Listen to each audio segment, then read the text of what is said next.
Merhaba. Daha düzgün kesimler yapabilmek için dekupaj testeresi yerine bundan sonra bu daire testereyi kullanacağım inşallah. Bu piyasada bulabileceğimiz herhalde en güçsüz testere bu. Sesi düşük olsun diye bunu aldım. Elimde şöyle daha önceki projelerden kalmış tahtalar var. Bunları kullanacağım. Ayrıca şu şekilde alüminyum köşe bant aldım. Bunlarla ray yapmaya çalışacağım. Bakalım inşallah güzel bir şey çıkar.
Hangi ördeği?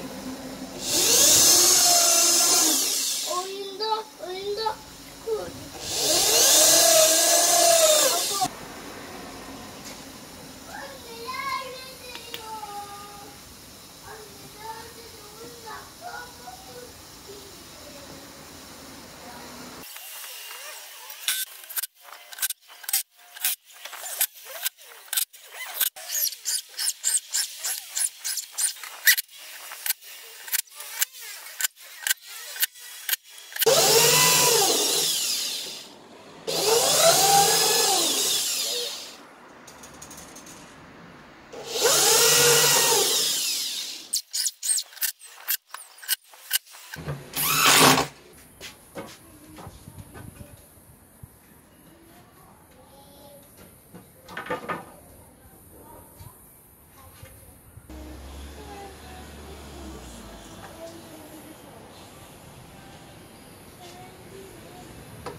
Artık seri kesimler yapabilirim bu şekilde.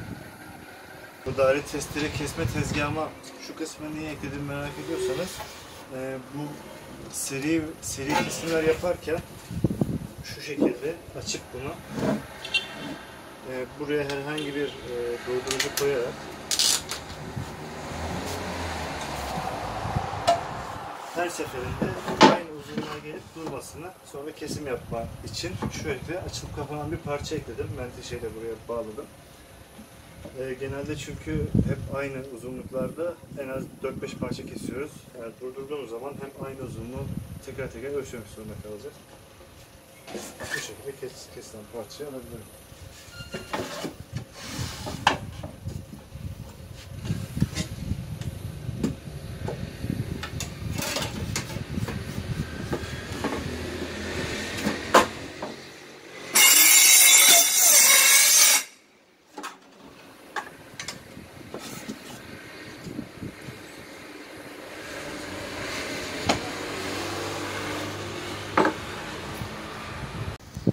Şu kısmı büyük ve uzun yapmamın sebebi parçaların uzun kısımları burada dengesiz durmasın diye desteklemesi için burayı uzun bıraktım.